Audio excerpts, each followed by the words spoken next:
Saúde os irmãos com a paz do Senhor. Meus irmãos, aproveitando o ensejo que estão sobre os vossos pés, abram comigo sua Bíblia no livro do Atos dos Apóstolos, capítulo de número 12, versículo de número 25. Nós estaremos lendo este versículo apenas. Enquanto os irmãos acham, eu sou grato a Deus pela vida do pastor Saulo Amorim. Pastor, Deus abençoe pela oportunidade, pelo companheirismo. É um prazer poder estar aqui, conhecendo esse rebanho, essa mais uma parte da família de Deus. É muito bom. Trago também a saudação do meu pastor Salvador Antunes. Ontem falei com ele, se transmito meu abraço ao pastor Saulo. E diga a ele que eu o estimo muito. Então tá entregue o abraço em nome de Jesus. Também conheci o Juninho, líder da mocidade, Deus abençoe. É um prazer imenso poder servir a esta casa. Também, como o pastor bem mencionou, parte da minha família está aqui. Deus os abençoe muito. Sou muito grato a Deus por cada um de vocês. Meus irmãos, quantos acharam? Digo amém. Atos capítulo número 12, verso de número 25, diz assim: Barnabé e Saulo, cumprindo a sua missão, voltaram de Jerusalém, trazendo consigo João, também chamado Marcos. Vou repetir. Barnabé e Saulo, cumprido a sua missão, voltaram de Jerusalém, trazendo consigo João, também chamado Marcos. Amém? Podeis assentar em nome de Jesus. Meus irmãos, peço que os irmãos estejam intercedendo por mim, porque ontem, pela graça de Deus, tivemos ali em Varginha uma imersão, cujo nós intitulamos Imersão da Almadev, que é a União da Mocidade das Assembleias de Deus, ali em Varginha, e o tema foi Revolução Sexual. E eu particularmente ministrei 2 pregações ontem, uma sobre o tema Sou Gay Agora, e outra sobre a hermenêutica bíblica versus a hermenêutica homoafetiva. Então, somando as duas, dá quase 3 horas de pregação. Então a minha voz está um pouco gasta. Os irmãos orem por mim, se falhar os irmãos me perdoam. Amém? Meus irmãos, o texto que nós lemos, ele faz parte, na verdade, do final do capítulo 11, onde Barnabé e Saulo são enviados para uma missão, na verdade um propósito específico, que era ajudar a cidade da Judéia, ajudar a igreja da Judéia, ali nas proximidades de Jerusalém, onde havia uma fome muito grande. E por causa dessa fome, a igreja em Antioquia se juntou, se uniu, para que enviasse mantimento, enviasse ajuda, enviasse oferta. E essa oferta, essa ajuda, foi entregue na mão dos presbíteros, através de Saulo e de Barnabé. Estando eles em Jerusalém, quando regressaram da missão que foi entregar as ofertas, trouxeram consigo um jovem chamado João Marcos. Este jovem não saiu de Antioquia. Este jovem foi trazido de Jerusalém. Neste texto que nós lemos, tem 3 pessoas importantes que eu quero meditar um pouquinho sobre cada uma delas. A primeira, evidentemente, é o apóstolo Paulo. Paulo, irmãos, foi quem fundamentou toda a teologia bíblica. Cristo, enquanto homem, inaugura o período da graça e abre as portas para uma nova aliança. Paulo tem a sua importância quando fundamenta, pavimenta, estrutura, sistematiza a teologia bíblica desta nova aliança que Cristo concedeu. Paulo era um líder nato. Paulo foi chamado por Deus para uma missão única e específica: levar o evangelho aos gentios. Paulo, quem sabe, foi o maior apóstolo que nós temos na Bíblia.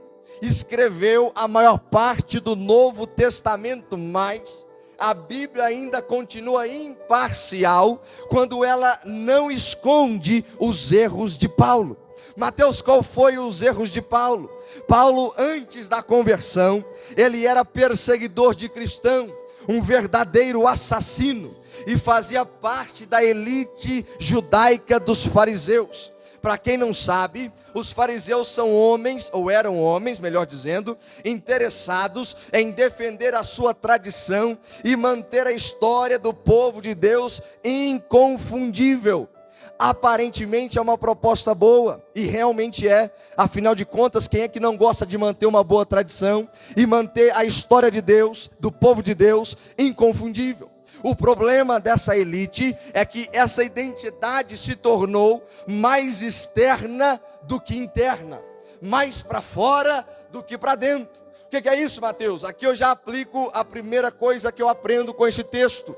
A Bíblia me ensina que o problema da geração, da nossa geração, é que gosta mais de externar do que internar, gosta mais de mostrar por fora do que viver por dentro. Então, irmãos, o primeiro convite que eu te faço nesta noite é: troque a roupagem de um mero religioso e se torne um coração contrito e piedoso e quebrantado na presença de Deus. Mateus, tem problema fazer do lado de fora? Tem problema executar do lado de fora? Não tem, desde que comece aqui de dentro. O próprio Paulo vai dizer: o mesmo Deus de paz vos santifique em tudo, espírito, alma e corpo. Perceba que a santificação é um processo que começa de dentro, espírito, alma e corpo. Quando o meu espírito é santificado, a minha alma é santificada, por fim se externa no corpo. O problema é que nós acreditamos que a santificação vem do lado de fora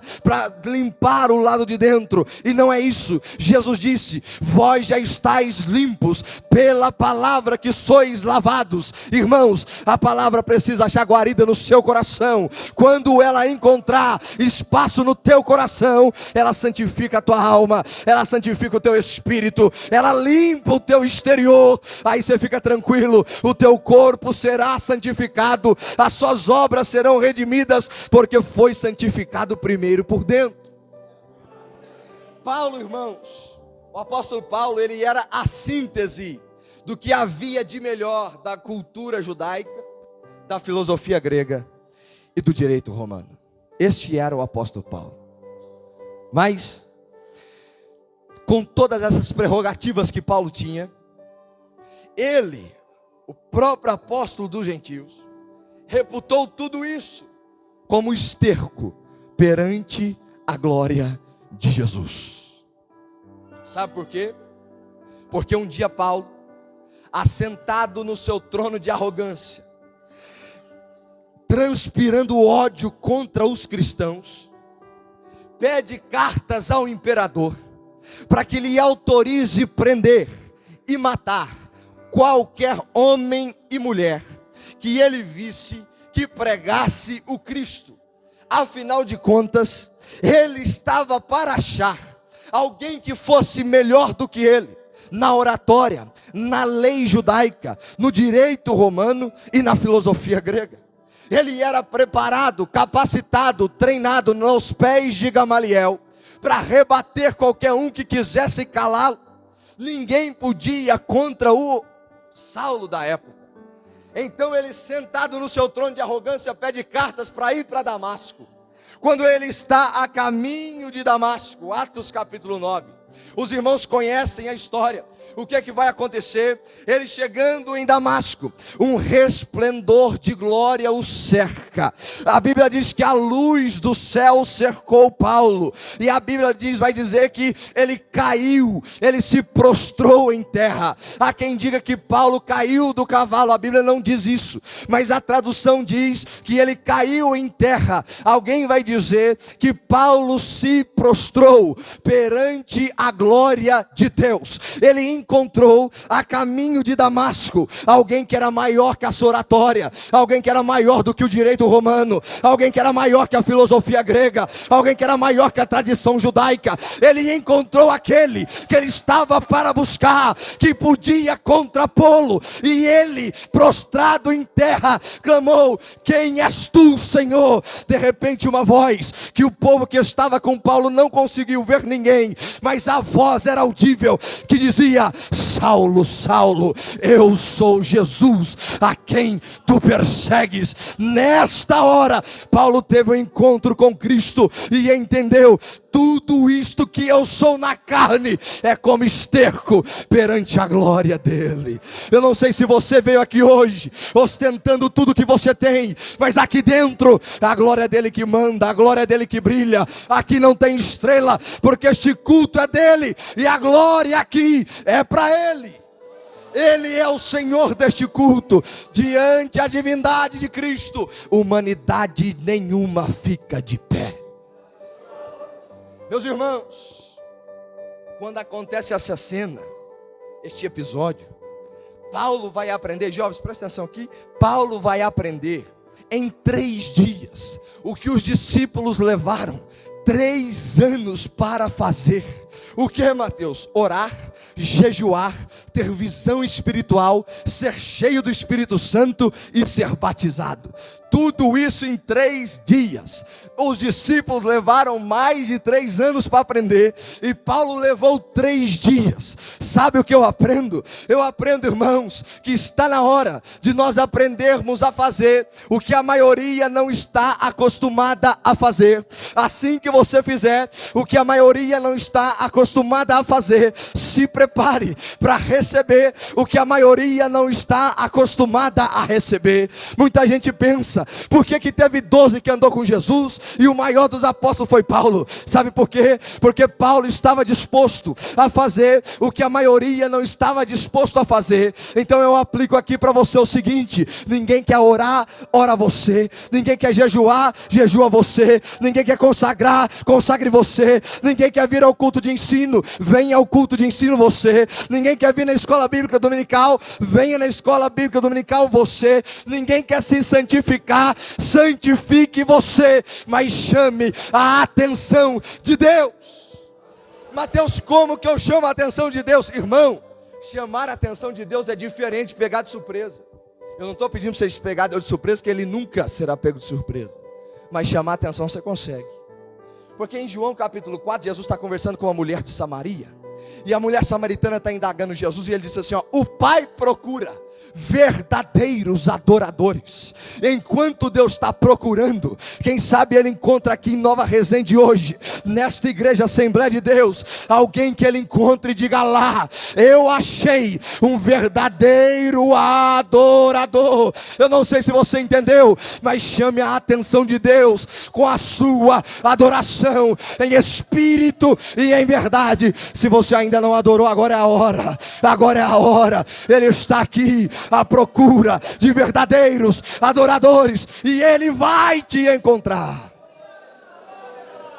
Oh glória, oh glória. Esse é Paulo. Paulo foi para a Judéia, mas quando volta de Jerusalém, traz consigo um jovem chamado Marcos. E ele vai levar esse João Marcos para uma viagem. Mas antes é interessante que no capítulo 13 de Atos, a Bíblia vai dizer que eles voltaram para a igreja em Antioquia. João Marcos não estava na igreja de Antioquia, ele estava lá em Jerusalém. E quando ele chega, diz o versículo 1 do capítulo 13, que na igreja de Antioquia havia profetas e mestres. Olha que coisa interessante.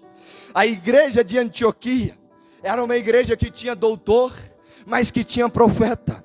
Era uma igreja que Deus usava o grande, mas também usava o pequeno. Era uma igreja que Deus usava aquele que tinha conhecimento de grego, de hebraico e de aramaico, mas também usava o analfabeto. Sabe por quê, irmão? Porque Antioquia era o extrato do que Deus iria fazer no mundo. Jesus nunca precisou de grandes status e estrelas do mundo para fazer a obra andar. Ele se vale de quem sabe, mas capacita também quem não sabe. Eu não sei se você entende, mas isso deixa Satanás ainda mais endemoniado. Sabe por quê? Porque ele olhava para você e dizia: olha só, não tem status, não tem prestígio social, não tem conta bancária cheia, não tem, quem sabe, influência no meio político. Esse aí não vai dar nada, esse aí não vai chegar em lugar nenhum. Mas aí eu aprendo o seguinte, que a Bíblia diz que Deus escolhe as coisas loucas para confundir as sábias, e escolhe as coisas fracas para confundir as fortes. Sabe o que eu estou dizendo, irmão? Na obra de Deus pouco importa o saldo da tua conta bancária, na obra de Deus pouco importa quanto diploma você ostenta. O que importa é ter a presença de Deus, o que importa é ter a graça de Deus sobre a sua vida. E é nesse cenário que João Marcos chega, a igreja pujante, forte. E aí é interessante que a partir daqui o Espírito de Deus vai separar Paulo e Barnabé para a obra missionária e vão realizar a primeira viagem missionária. E eles vão levar consigo esse jovem chamado João Marcos.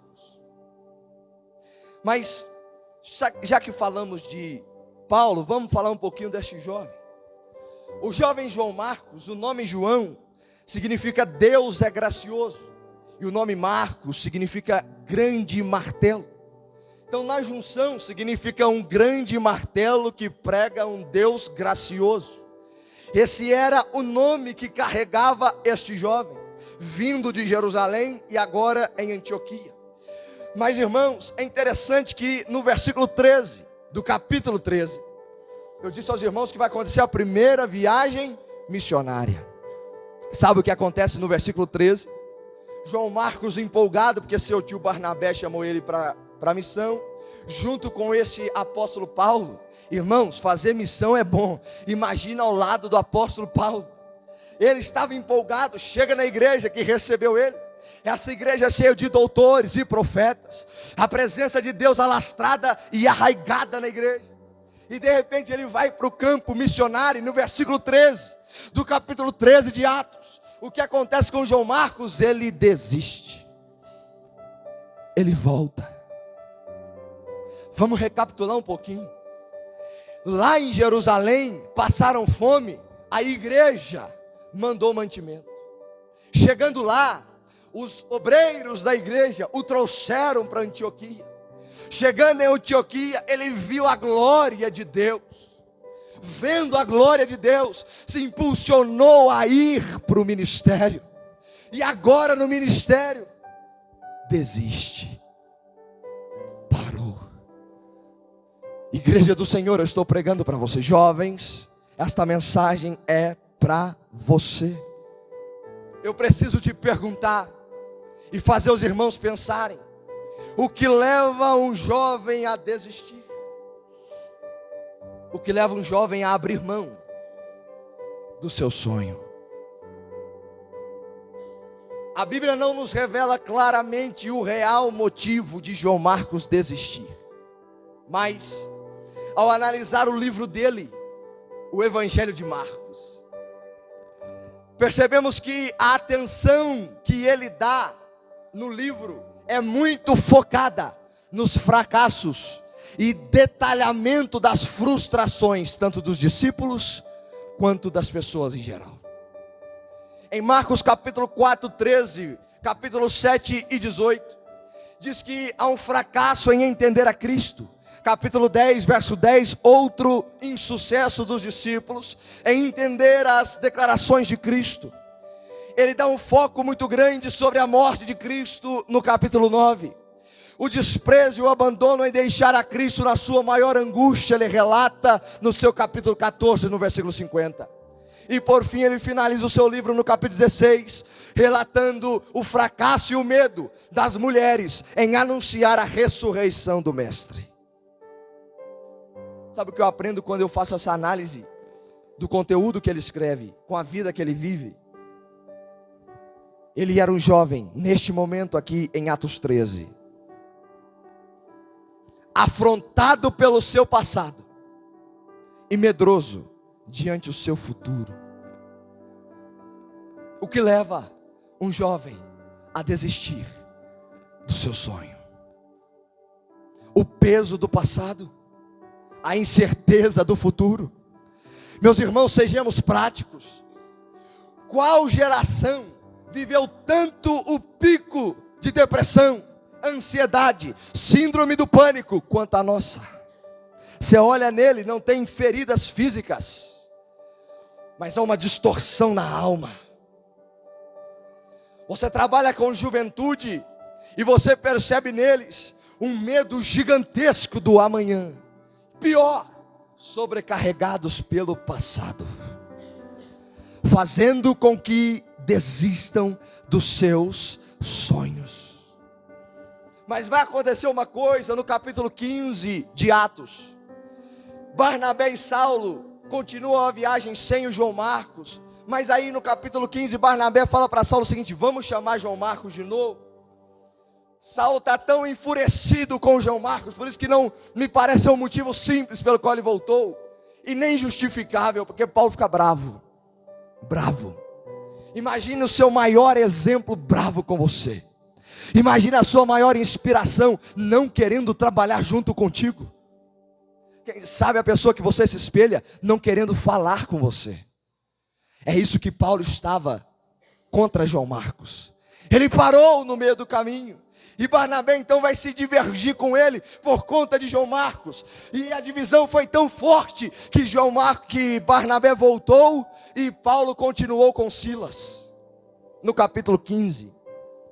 Mas Barnabé volta, mas não volta sem propósito. O Paulo continua, mas o Barnabé regressa. E volta para onde? Para Jerusalém.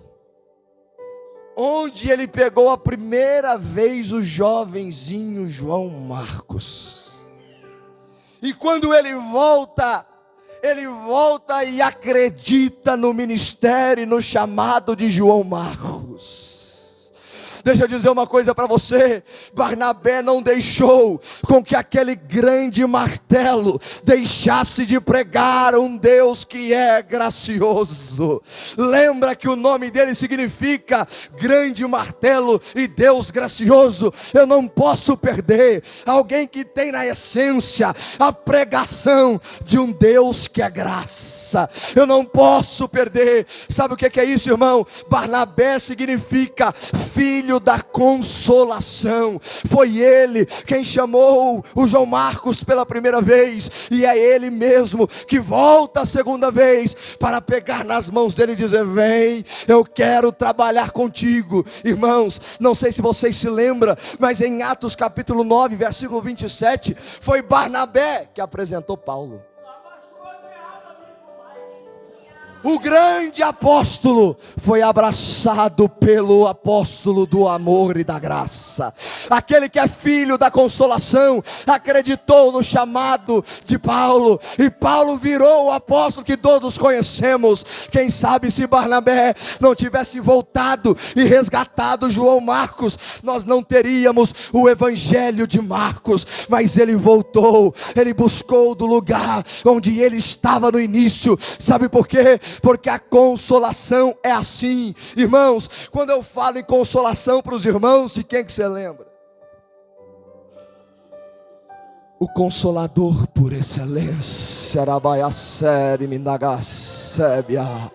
o Espírito Consolador, Ele é quem impulsionou Barnabé. O Espírito Santo é o Consolador prometido, é Ele que ajuda a igreja a prosseguir. Ei, jovem, é Ele que vai te dar forças para não desanimar do caminho. Ei, te levanta, porque o Espírito Santo é a tua força, Ele é a tua consolação, Ele é o teu sustento, Ele é o teu amparo, Ele é o teu amigo, Ele é teu consolador, Ele é o teu Senhor, Ele é o teu Deus, Ele é o Espírito Santo.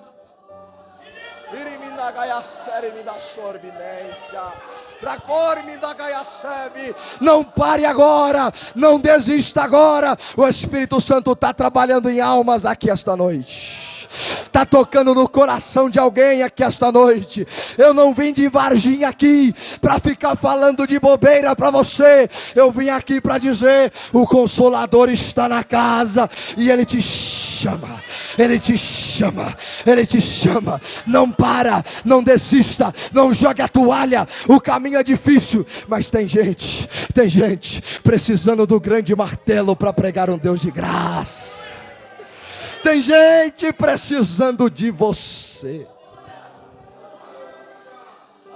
O Espírito Santo de Deus. Yabagaiassori, minência, carbaçá. O Espírito Santo brada ao coração de alguém: não desista agora. Vou entregar o ministério, vou entregar o trabalho, não quero mais saber de mais nada. Eu estou acendendo a chama de novo, estou acendendo a labareda dos céus dentro do teu coração. E como sentiu o profeta Jeremias um fogo cerrado no seu peito, ele libera agora dos céus uma palavra de ordem, e a palavra é: não desista. Avance, avance, avance, avance. Eu me lembro daquele hino: a igreja segue caminhando, segue caminhando, segue caminhando. Mateus, mas a pandemia tentou fechar as portas da igreja, mas a igreja segue caminhando, segue caminhando. Mateus, mas ganhou um governo de esquerda, mas a igreja segue caminhando, segue caminhando, segue caminhando. Mateus, mas e se vier crise política, econômica, social, na saúde, a igreja segue caminhando, porque a força dela está no Espírito Santo de Deus.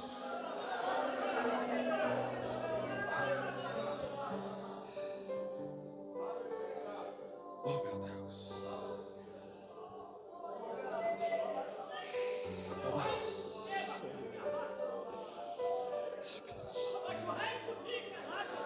Reminais, choreminas. La sola mi corbi fight o clerminas. Amantu clermina fosse mai, cloco e ramantu clermina sorbines. Abacaia sorrimai o clerminancio.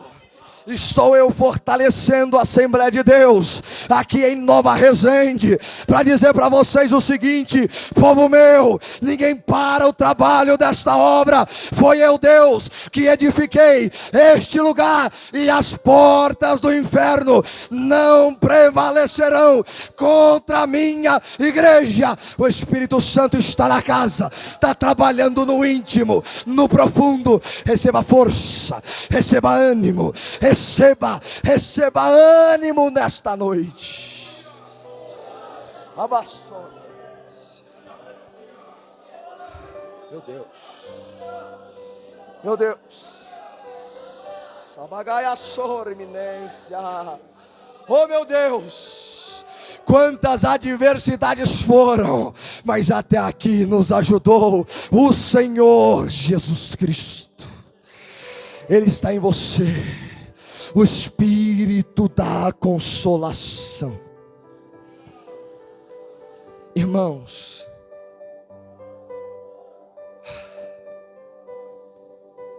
se o Espírito te der uma nova oportunidade, não desperdice. Como assim, Mateus? A história de João Marcos foi mudada aqui. Quando o Barnabé volta, resgata seu sobrinho. Mas Davi não desperdiçou também a sua oportunidade. E eu aprendo, irmãos, que quanto crentes nós não podemos desperdiçar a menor que seja das oportunidades que Deus nos dá. Você não sabe, talvez a oportunidade seja pequena, mas a mudança gerada a partir dela será grande. Eu vou repetir para você entender. Talvez a oportunidade seja pequena, mas a mudança gerada a partir dela vai ser grande. Quantas batalhas Israel travou? Milhares. Quantas ele venceu? Milhares. Quantas ele perdeu? Milhares. Uma batalha não era grande coisa, mas foi uma batalha de uma pequena, abre aspas, importância, que Davi mudou a sua história. 1 Samuel capítulo 17. Davi é chamado, aliás, se autoconvidado para enfrentar um gigante que ameaçava todo o exército israelita. A oportunidade era a seguinte: quem derrotar Golias não paga mais imposto. Só aí já era metade do exército que queria ir, né? Mas tem mais. Saul diz assim, ó: além de isenção de imposto, vai casar com minha filha. Penso eu, Davi, olha para os seus irmãos Abinadab, Samá, Eliabe e tantos os outros, fortes guerreiros de guerra, impressionaram até Samuel na beleza e na estética. Quem sabe Davi fala assim: é agora.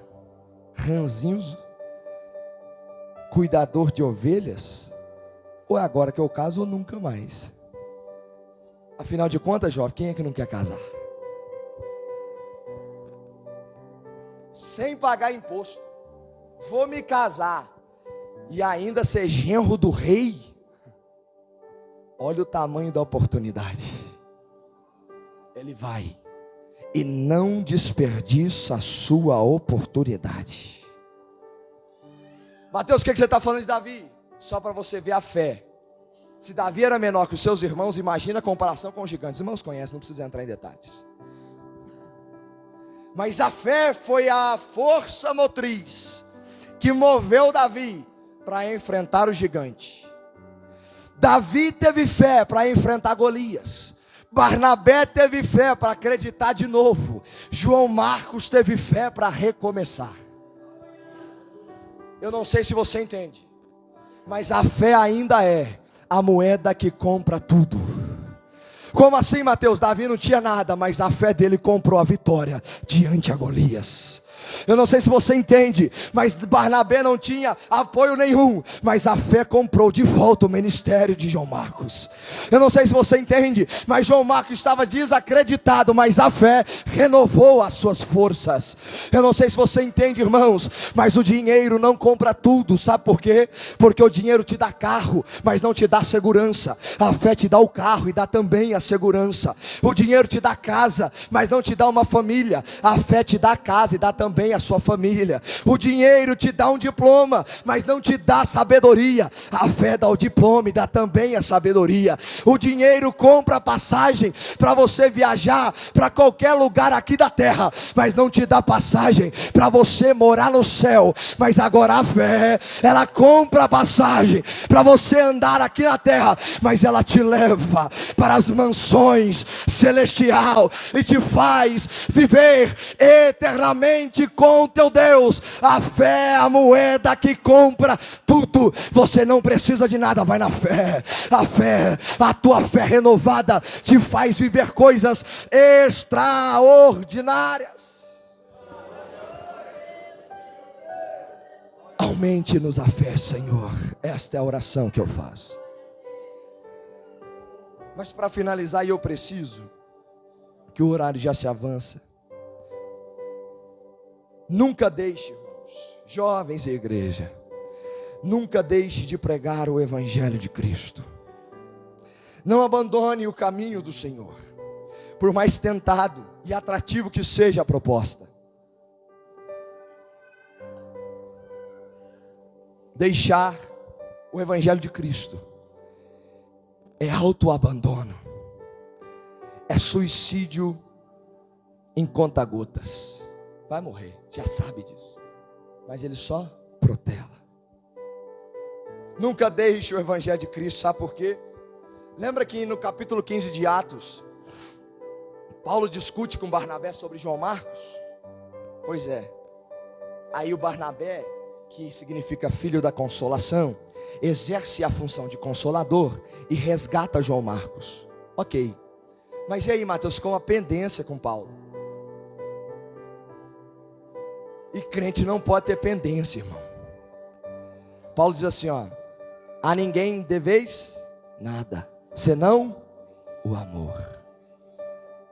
Como que ele pode dever a um jovem obreiro? Não tem jeito.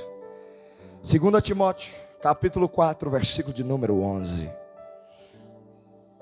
Paulo está abandonado por todos aqui. Só Deus esteve com ele. Paulo sabia que logo logo iria morrer. Mas sozinho, numa prisão, ele se lembra de alguém que talvez poderia estar com ele.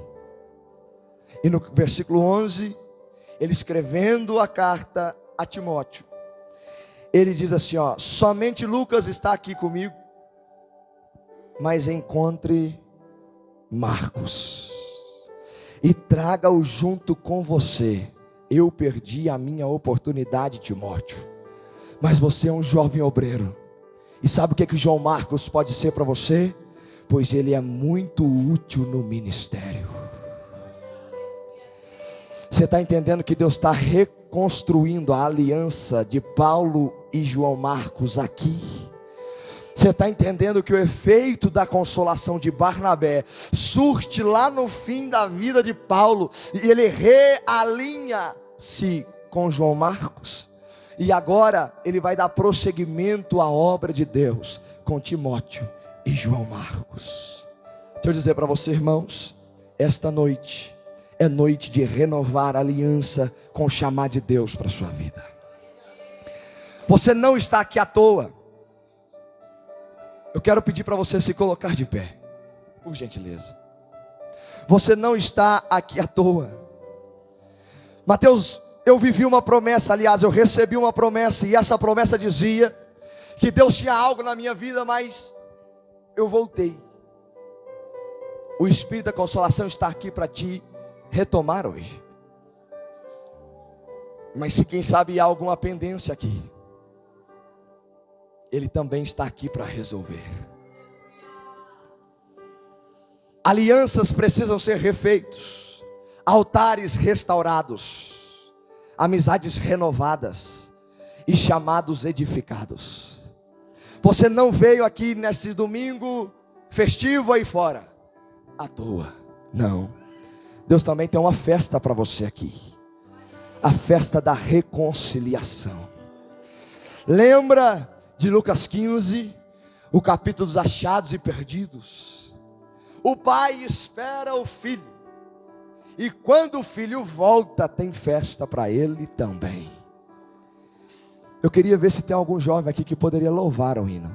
Aquele coral bonito que cantou aqui o Prisma, bem bacana. Se pudesse, não sei se consegue, preparar um louvor. E eu quero chamar você jovem, aqui à frente. E você irmã e irmão também.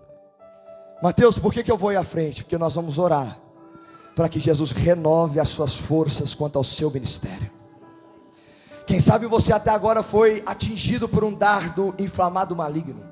Eu quero orar por você. Vem aqui que nós vamos renovar em nome de Jesus Cristo a aliança com Deus nesta noite. Eu queria orar por todos os jovens.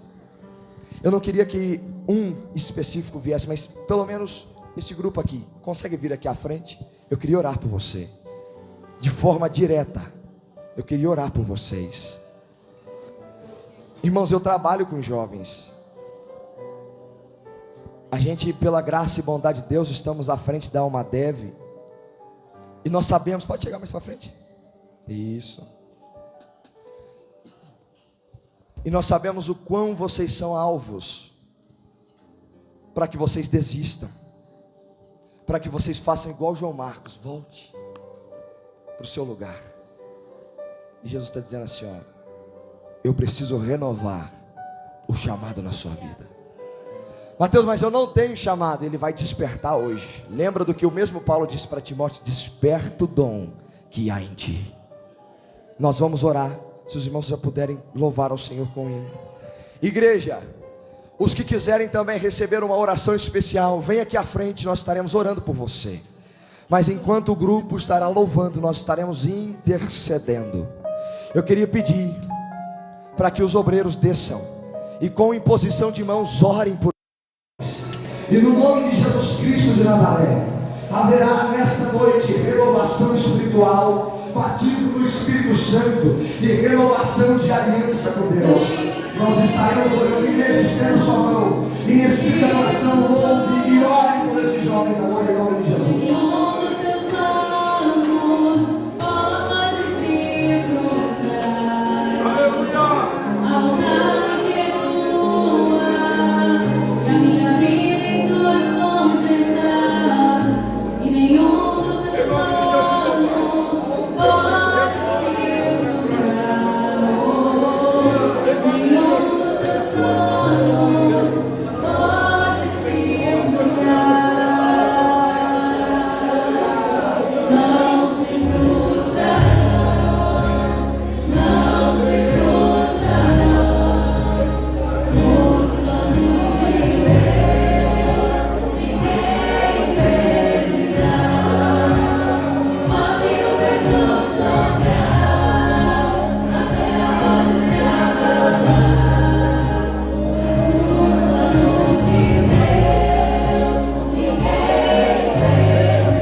Abra a tua boca e fale mistério.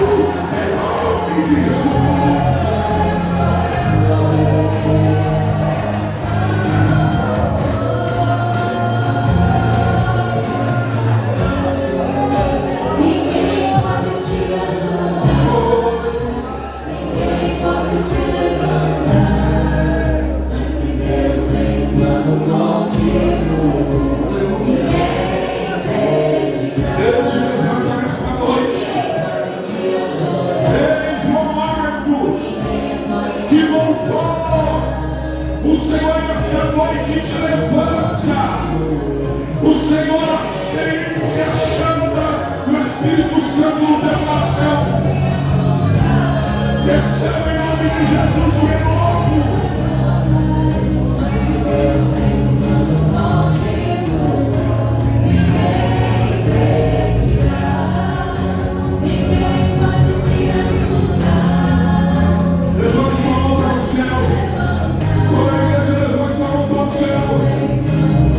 Estendendo para esses jovens aqui em nome de Jesus.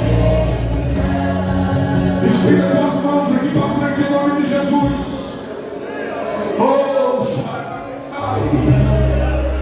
aqui está a nossa mocidade. Talvez você não saiba o que eles têm enfrentado. Talvez você não conheça pessoas que estão sofrendo aqui doenças emocionais. Aleluia, você pensa que está tudo bem. E não é que você abandone e deixe de lado, porque eles é trabalhoso, são pecadores, você não sabe. Mas Deus, nesta noite, Ele traz Mateus aqui para dizer que nós não podemos abandoná-los, mas que nós temos que ir como foi Barnabé e trazer o consolo. Então levante a tua mão em direção e ora por esta mocidade agora. Aleluia! O diabo vai ter que correr, o inferno vai ter que recolher, porque esta mocidade, depois desse mês, não será mais a mesma. Não será mais a mesma. O Juninho não vai estar sozinho mais, porque você está com ele orando. Ora, ora, pede para Deus quebrar cadeias, pede para Deus quebrar correntes, Pai. Eu oro a Ti, Senhor, com a Tua igreja. Oh Pai, toda arma forjada contra esta mocidade caia por terra agora, caia por terra agora, caia por terra agora, porque nenhum dos Teus decretos, ó Pai, pode ser anulado. Oh, xarade canta soridecai. Pai, a Tua igreja está orando, a Tua igreja está clamando, a Tua igreja está chorando por esses jovens.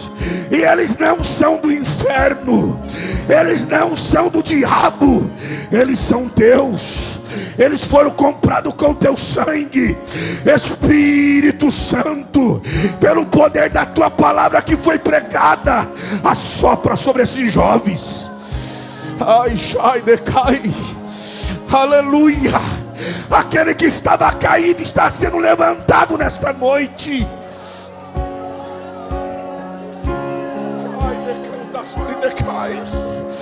Aquele que estava desanimado, o Espírito está levantando. Aleluia. Aleluia. Ninguém pode te ajudar. Aleluia. Aleluia. Ninguém pode te levantar, mas se Deus tem um plano contigo, ninguém impedirá. Ninguém pode te ajudar, ninguém pode te levantar, mas se Deus tem um plano contigo, volte para o teu lugar adorando o Senhor enquanto nós cantamos. Ninguém pode te ajudar, ninguém pode te levantar, mas se Deus tem um plano contigo,